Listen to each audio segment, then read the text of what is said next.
Morning Sports Report time here at TribLIVE Radio at TribLIVE.com. Ken Laird, Tim Benz. A few weeks ago, Tim, I may have predicted the Steelers to go 13-3 in 2016. Since then, Heath Miller has retired. Go ahead, give it to me. I don't want to crow about it necessarily because I thought that they were very worthy of being a favorite in the AFC too, but I was at least willing to caution people like you. You don't want to crow about it. Okay, I'll crow a little bit, but did you make that prediction with the full realization that they might have to replace up to 6 starters? Well, the 6 starters sound bad when you say it like that. If you just say 19 free agents, it sounds bad. But these are replaceable parts up until Heath Miller, right? Ramon Foster, come on, it's a left guard. They can get by with a veteran free agent guard. These corners that are free agents, half the people in the city don't want to stay anyway. What about Willie Gay?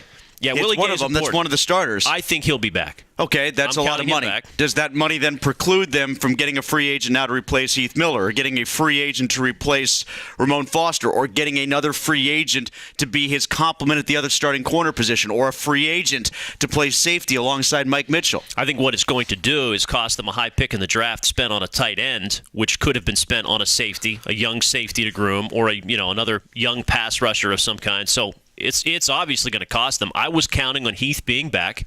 His play had not deteriorated to the point of they wanted him to retire. Yeah, like a couple of things here. There's some immediate reaction to, oh my God, Heath is good. Heath! People changing their avatars to 83 like they did for 9 for Pascal Dupuis for months on end. Mine's Elias Diaz, but I might change it. Well, you'll never change that because he will never come as opposed to being gone.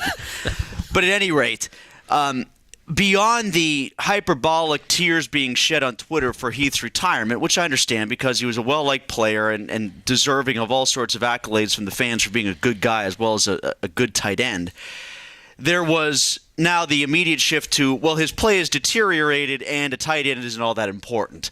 Like that took about 18 to 24 hours for us to get there. Beyond the loss of Heath, we grieved for a day, and now we're going to act like it was no big deal. And that's just not true. I mean, look at the teams that got far in the playoffs. Greg Olsen, Rob Gronkowski. The Steelers had Heath, Eifert with the Bengals. I guess there wasn't a dominant tight end of note for Denver, but Owen Daniels had a big tight end day, if you will, against the New England Patriots in the AFC Championship game. So there is a place for the tight end still. Let's not mollify that too much. That's number one. And number two, his skills had not deteriorated to the point that people are trying to make it sound like, well, it's no big deal to replace him and Jesse James can just slide in there. Like you were talking about the high pick that you're going to spend.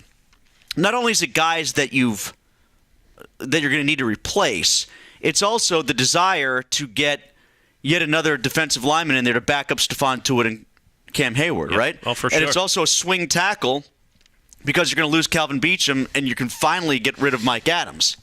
I'm back to 12-2-1. I'm down from 13-3. They might tie now for one of these games.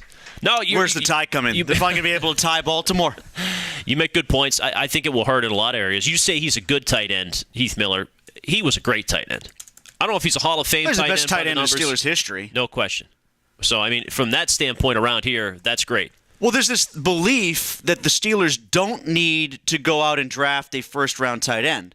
A lot of people are saying that. I guess you don't have to. No. But when they've tried a first-round tight end, they, for the most part, have been pretty good at it, right?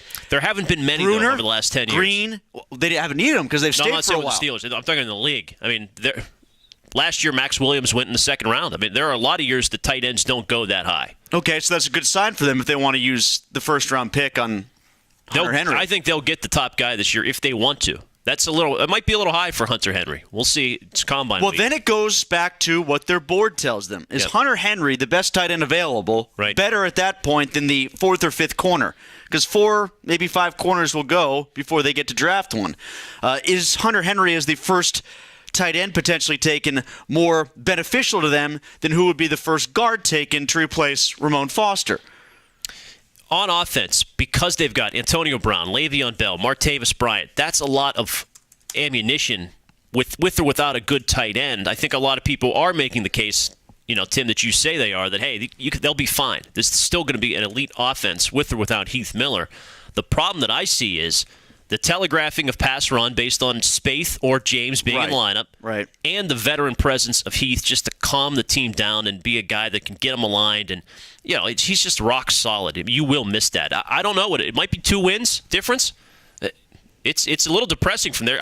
I guess they knew it was coming, but I surely didn't, and it was a surprise to me to hear that I think Friday. there was an immediate reaction to the fact that they were a 5th choice at running back from fumbling the ball against the Denver Broncos away from going to the AFC Championship game, where people said, hey, we gave the Broncos a better run than anybody else in the postseason, so we should be the favorites next year because Peyton's leaving. But that was true. It was true, but I don't think at the time we realized that this team wasn't quite as coming back together. Yeah, I didn't know he was going to retire. Well, okay, but if you looked at the salary cap, either he or Timmons was going to have to go.